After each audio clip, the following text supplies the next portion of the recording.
दलितों के ऊपर अत्याचार हो रहा है, माइनॉरिटी के लोगों के, पिछड़े लोगों के ऊपर अत्याचार हो रहा है, जुल्म, जाति, अन्याय हो रहा है।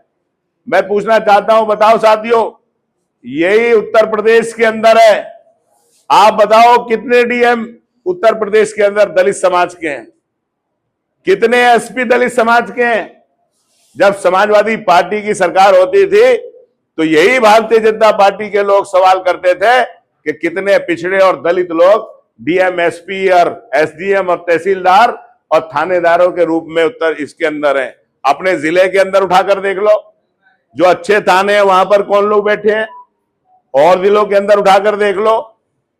तो ये अत्याचार और ये जुल्म जाति अगर कोई काम करेगा, खत्म करने का काम करेगा, तो वही काम करेगा जो काशीराम जी ने, हम लोगों को बाबा साहब ने, मुलायम सिंह यादव जी ने जो। मैं आपसे कहना चाहता हूं साथियों, आप जितनी बड़ी तादाद में यहां पर बैठे हैं और जिस हैसियत के आप लोग हैं, मैं दावे के साथ कह सकता हूं, अगर आप लोग संकल्प कर लें, आप लोग ये अहद कर ले, वही काशीराम जी के लिए सच्ची श्रद्धांजलि होगी कि अगर आप ये अहद कर कर जाएं कि जो काशीराम जी ने हम लोगों को रास्ता दिखाया था, जो बाबा साहब भीमराव अंबेडकर ने, जो मुलायम सिंह जी ने दलित, पिछड़े, वंचित, अल्पसंख्यक, वो सारे लोग जो नारा आज अखिलेश यादव ने पीडीए के नाम पर हम लोगों के बीच में लाने का काम किया है, अगर हम लोग उसे मजबूत करने पर लग जाएंगे तो मैं दावे के साथ कहता हूं 2027 के अंदर ये भारतीय जनता पार्टी उत्तर प्रदेश से साफ हो जाएगी। लेकिन साथियों, काम करना पड़ेगा। अभी हमने कल मीटिंग बुलाई थी, अभी बहुत जल्दी काम होने जा रहा है। बिहार के अंदर जो हुआ, चुनाव आयोग करने जा रहा है उत्तर प्रदेश के अंदर भी SIR, यानी कि जो पुरानी वोटर लिस्ट है उसे वो जीरो कर देंगे, और उसे जीरो करने के बाद 2003 की वोटर लिस्ट निकालने के बाद उसमें वो तय करेंगे कि आप लोग उत्तर प्रदेश के अंदर, आपके पास आईडी है नहीं है, क्या आप उत्तर प्रदेश के रहने वाले हैं और देश के रहने वाले हैं। और याद रखना साथियों, ये सिर्फ इसलिए किया जा रहा है कि पहले तो वोट साफ हो जाएगा, वोट साफ होगा तो राशन कार्ड साफ हो जाएगा, राशन कार्ड साफ हो जाएगा तो आधार साफ हो जाएगा, और आधार साफ हो जाएगा तो फिर ये साबित कैसे कर पाओगे कि तुम हिंदुस्तान के रहने वाले हो। आपको सबसे पहले ये ध्यान देना है कि जिस दिन से ये पुनर्निरीक्षण काम चलेगा, SIR का काम चलेगा, जितने भी नेता बैठे हो कम से कम अपने बूथ पे ये लिस्ट जरूर देख लेना BLO से कि उसने किन किन लोगों के वोट काट दिए हैं और किन किन लोगों के वोट उस लिस्ट के अंदर हैं। अगर आप ये नहीं देखोगे तो आप समझ लेना कि भारतीय जनता पार्टी किन के वोट काटना चाहती है। भारतीय जनता पार्टी पिछड़ों को वोट काटना चाहती है, दलितों के वोट काटना चाहती है, माइनॉरिटी के लोगों के वोट काटना चाहती है, और उन लोगों के वोट काटना चाहती है जिन्हें वो अपना वोट बैंक नहीं समझती।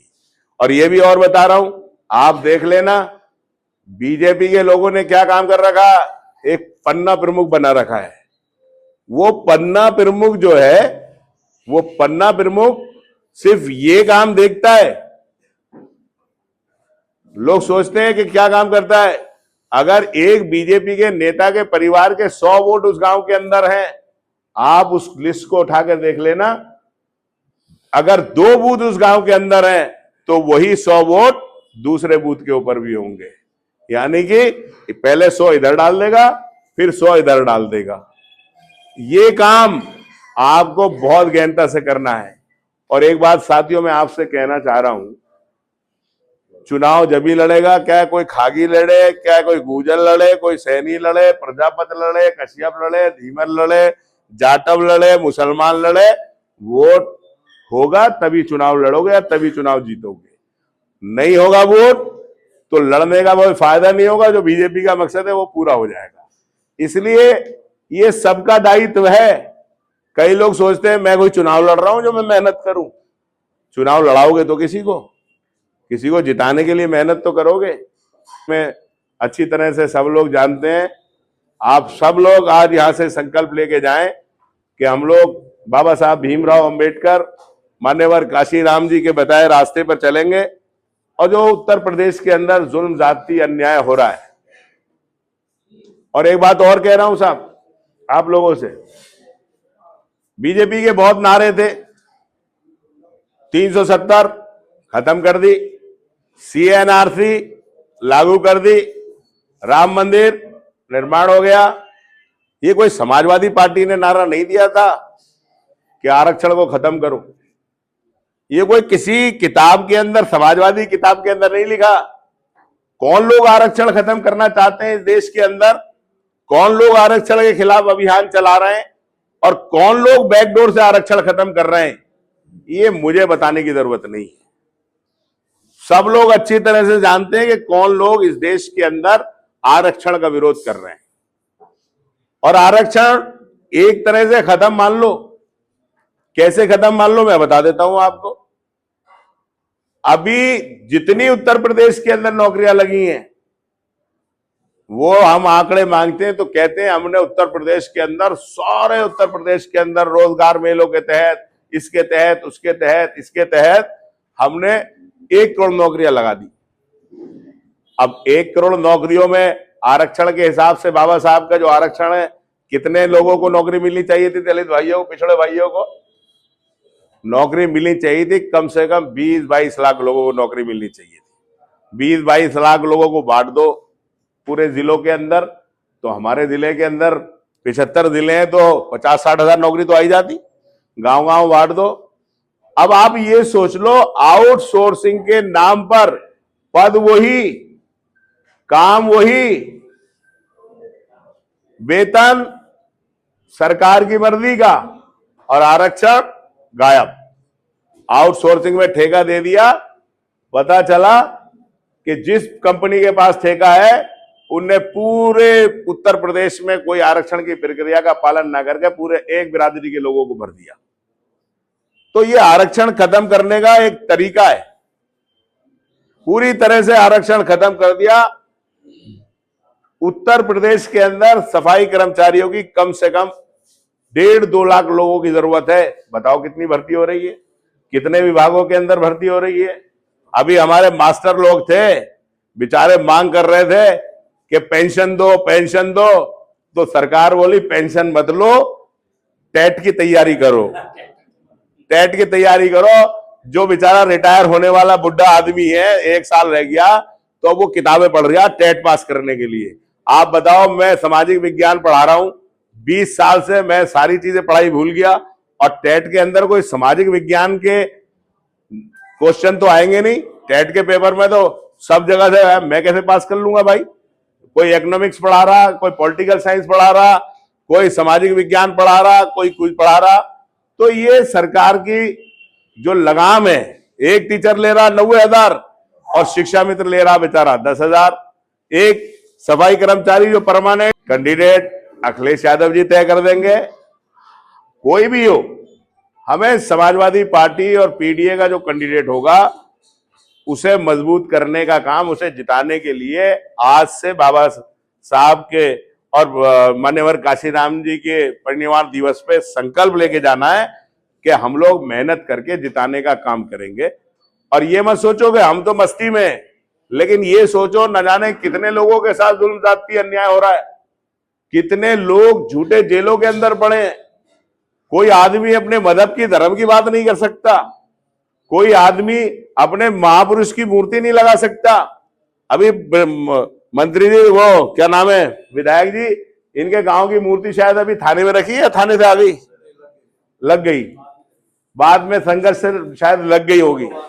मतलब पूरा बवाल काटने के बाद, बवाल के बाद, संघर्ष के बाद वो काम हुआ। मैं आपसे यही गुजारिश कर रहा हूं और आप सबका बहुत आभारी हूं कि आप लोग चंद फोन के ऊपर भाई नवल का, भाई अखिलेश जी का, भाई प्रीतम जी का और जितनी उनकी पूरी टीम है, उन सबका बहुत आभारी हूं कि आप इतनी बड़ी ताकत में आए।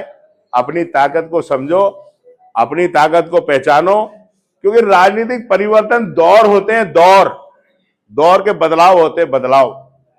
तो ये पीडीए वाला जो दौर आ रहा है ना, तो अब इसके ऊपर ध्यान दो। जो पिछला है उसे अपने दिमाग से निकाल दो। जो लोग आपके बीच में आके कहते थे कि समाजवादी पार्टी आपकी दुश्मन है, समाजवादी पार्टी नहीं जीतनी चाहिए, क्या बीजेपी जिता दो। मानते हो नहीं मानते हो? और एक बात और कह रहा हूं मैं साथियों, आपको इसलिए भी ध्यान देना है कि पिछली 2022 की सरकार, लोग कहते रहे कि किसी ने बनवा दी, वहां हरवा दी, इसने हरवा दी, इसने करवा दी, इसने करवा दी, लेकिन मैं दावे के साथ कह सकता हूं कि पिछली भारतीय जनता पार्टी की सरकार जो 2022 के अंदर बनी, उसे बनाने में अगर सबसे बड़ा योगदान था तो वो बहुजन समाज पार्टी का था।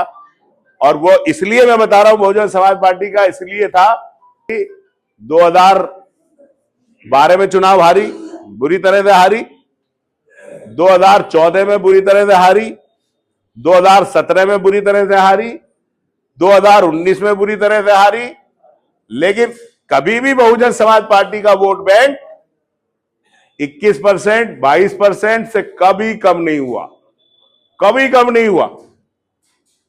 2022 के अंदर मायावती जी उत्तर प्रदेश के मुख्यमंत्री की दावेदार थी, 402 सीटों पे चुनाव लड़ रही थी, 402 सीटों पे चुनाव लड़ रही थी। अखिलेश यादव मुख्यमंत्री जी के दावेदार, योगी जी मुख्यमंत्री के दावेदार। अखिलेश जी सभा करते हैं 134, योगी जी सभा करते हैं 116 और मायावती जी सभा करती हैं 9 या 10। अब आप मुझे बताओ साथियों, आप उठाकर देख लो, 9 सभा मुख्यमंत्री करने वाला आदमी कैसे सरकार बनाएगा? और रिजल्ट उठा के देख लो, पूरा परसेंटेज जो 19%, 21% था, वो परसेंट रह गया 12%, यानी कि 10% वोट साफ हो गया। वो 10% वोट कहां गया? अगर मायावती जी